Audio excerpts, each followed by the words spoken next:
Logic नहीं, यहां है एक्सेप्शन एक्सेप्शन एक्सेप्शन। अबे इंसेप्शन देख के इतना कंफ्यूज नहीं हुआ था जितना एक्सेप्शन ने कर दिया है। कलर भी सीधे सीधे नहीं बोलते, ग्रीन नहीं एप्पल ग्रीन, रेड नहीं क्रिम्सन रेड, पिंक नहीं hot pink. So hello everyone, कैसे हो आप सब लोग। सो यार इस वीडियो में हम बात करेंगे कि केमिस्ट्री का कौन सी बुक आपको यूज़ करनी चाहिए अपने जेईई 2025 के प्रिपरेशन के लिए। सो इससे पहले यार वीडियो में हमने बताया था कि फिजिक्स की कौन कौन सी बुक्स आप यूज़ कर सकते हो। सो उसका लिंक आपको डिस्क्रिप्शन में मिल जाएगा, आप वो देख लीजिए, जिससे आपका फिजिक्स में भी बुक्स का जो कंसेप्ट है वो क्लियर हो जाए। सो इस वीडियो में हम बात करेंगे कि केमिस्ट्री की कौन सी बुक्स आपको यूज़ करनी चाहिए। जो मतलब मार्केट में वैसे इस वक्त बहुत सारी बुक्स अवेलेबल हैं और बहुत सारे आप कंफ्यूज भी हो जाते होंगे कि कौन सी बुक यूज़ करनी चाहिए, क्योंकि कोई बताता है कि ये बुक अच्छी है, कोई बताता है वो बुक अच्छी है। सो इस वीडियो में हम यार 2 से 3 मैक्सिमम बुक्स बताएंगे आपको, जो कि अगर आप यूज़ करते हो तो आप पूरा एक कंसेप्ट आपका भी क्लियर हो जाएगा और साथ ही साथ आपका प्रैक्टिस भी अच्छे से हो जाएगा। सो इसमें सबसे पहले शुरू करते हैं यार एनसीईआरटी बुक से।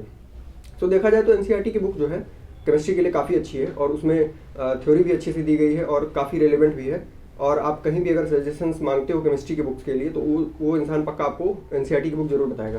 खासकर इनऑर्गेनिक केमिस्ट्री जो हो गया और ऑर्गेनिक केमिस्ट्री, ये दोनों काफ़ी ज़्यादा इंपॉर्टेंट है एनसीईआरटी में, जो कि आपको यूज़ करनी चाहिए बिल्कुल। सो एनसीईआरटी ऊपर से देखा जाए और ओवरव्यू बताया जाए तो तीनों पार्ट्स के लिए, ऑर्गेनिक हो गया अपना, फिजिकल हो गया या इनऑर्गेनिक हो गया, उसके लिए तीनों के लिए अच्छी है। और खासकर इनऑर्गेनिक के लिए तो काफ़ी ज़्यादा इंपॉर्टेंट है। कभी कभी डायरेक्ट एनसीईआरटी से ही क्वेश्चन आ जाते हैं जेईई मेंस में, और एक ही शिफ्ट में कई सारे क्वेश्चन होते हैं, अलग अलग शिफ्ट में मतलब बहुत ज़्यादा क्वेश्चन आते हैं एनसीईआरटी की बुक से। और इसके साथ आप कर सकते हो कि आप अपना डीबीपी लगा सकते हो, जो डेली प्रॉब्लम्स होते हैं, क्लास के जो क्वेश्चन होते हैं वो आप सॉल्व कीजिए इसके साथ, और बस इतना कर लोगे यार हो जाएगा आपका। सो अब बात करते हैं फिजिकल केमिस्ट्री के लिए, तो हमें कौन सी बुक फिजिकल केमिस्ट्री के लिए यूज़ करनी चाहिए।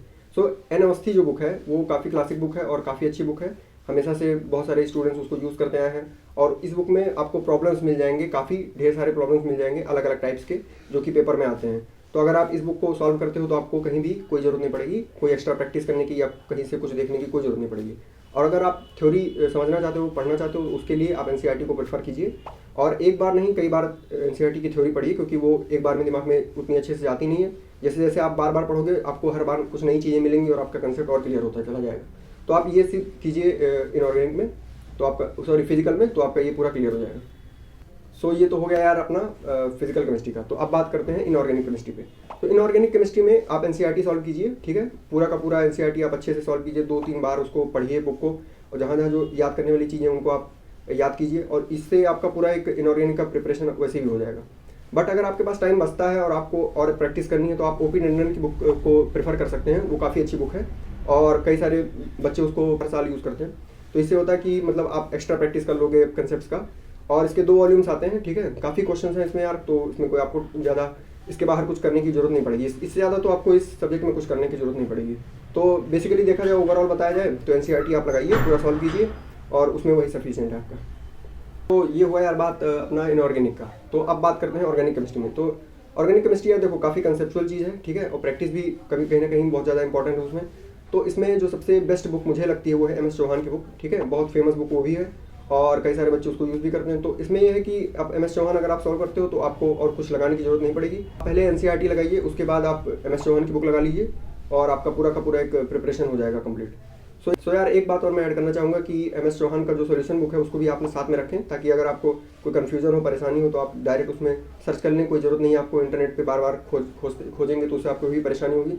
सो ये चीज़ आप कीजिए, इससे आप थोड़ा स्पीड में काम कर पाएंगे, ठीक है। तो ये चीज़ था एमएस चौहान बुक के बारे में। और मार्केट में यार काफ़ी बुक्स पहले से अवेलेबल है, बट जो मुझे अच्छी लगी पर्सनली वो मैं इस वीडियो में मैंने आपको बताया, और इसको आप यूज़ करते हैं तो आप काफ़ी हद तक आपका कोई परेशानी नहीं आएगा केमिस्ट्री के अंदर। सो जनरल पॉइंट्स यार जिस पे मैं बात करना चाहूँगा केमिस्ट्री को लेकर, उसमें ये सबसे पहले चीज़ यार रिवीजन बहुत ज़्यादा जरूरी है केमिस्ट्री में, ठीक है, चीज़ें याद नहीं रह जाती हैं। और सबसे ज़्यादा मार्क्स जो है आपका आएगा वो केमिस्ट्री में आएगा। वो कैसे आएगा, जब आप चीज़ों को बार बार कई बार रिवाइज करोगे, ठीक है, क्योंकि वहाँ पे डायरेक्ट क्वेश्चन रहता है, इसमें कोई बहुत ज़्यादा घुमा फिरा के जैसे कि फिजिक्स और मैथ में होता है वैसा कुछ नहीं करते हैं, डायरेक्ट क्वेश्चन आता है। बट ये है कि जैसे मान लीजिए इसका ट्रेंड पूछ लिया या उसका ग्रेटर देन लेस देन वाला जो चीज़ होता है वो सब पूछ लिया, वो सारी चीज़ एक होता है। तो उसमें ये होता है कि आपको डायरेक्ट क्वेश्चन आएगा, तो वो चीज़ आपको याद रहेगी तो आप कर ले जाओगे, और नहीं याद रहेगी तो आपको वो क्वेश्चन छोड़ना पड़ेगा, ठीक है। आप ऐसा भी नहीं कर सकते कि आप तुक्का लगा रहे हो वहाँ पे पेपर में, वो भी आप नहीं कर सकते। तो इसलिए आप जितना ज़्यादा आप रिवाइज कर पाएँ, आप डेली रिवाइज कर पाएँ, तो उस चीज़ को रिवाइज कीजिए, ठीक है। खासकर इनऑर्गेनिक केमिस्ट्री, उसमें तो आपको बहुत ज़्यादा रिवाइज करना चाहिए। बात करें फिजिकल की यार, तो फिजिकल में कई क्वेश्चंस जो होते हैं वो मतलब फार्मूला बेस्ड क्वेश्चंस होते हैं, और जो इंटीजर टाइप क्वेश्चन होते हैं वही मेन आते हैं फिजिकल में। तो उसको आप क्या कर सकते हो कि फार्मूला आप एक शीट बनाइए, फार्मूला का शीट, और उस पर क्वेश्चन प्रैक्टिस भी कीजिए, उस फार्मूला शीट को बार बार रिवाइज भी कीजिए। उससे आपका फिजिकल में होगा कि आपको फार्मूलेज याद रहेंगे। तो फार्मूला अगर आपको याद रहेगा तो आप पेपर में गलतियाँ नहीं करोगे, ठीक है। और कैलकुलेशन में आप थोड़ा एक होता है कि कैलकुलेशन जितनी ज़्यादा आप करोगे उतना ज़्यादा आपको गलती होने का चांसेस कम रहेगा। तो ये चीज़ इसमें थी। बाकी ऑर्गेनिक केमिस्ट्री की बात की जाए तो उसमें कंसेप्ट यार क्लियर करो, ठीक है। मैकेनिज्म समझो, कैसे चीज़ें काम कर रही हैं वो समझो, ठीक है। बेसिक तक जाओ चीज़ों के, तभी आप उसको कर पाओगे। तो ये चीज़ आप कीजिए, ठीक है। बेसिक पे ज़्यादा ध्यान दीजिए। तो आप ये सब करोगे यार तो आपका काफ़ी अच्छा हो जाएगा। केमिस्ट्री में आप फोड़ दोगे पूरे तरीके से। सो ये सारा बात यार आप ध्यान रखो। ये सारी बुक्स जो मैंने बताई हैं वो आप लिंक आपको डिस्क्रिप्शन में मिल जाएगा, आप वहीं से बाई कर सकते हैं चीज़ों को, ठीक है। और पढ़ाई करते रहिए यार। All the very best.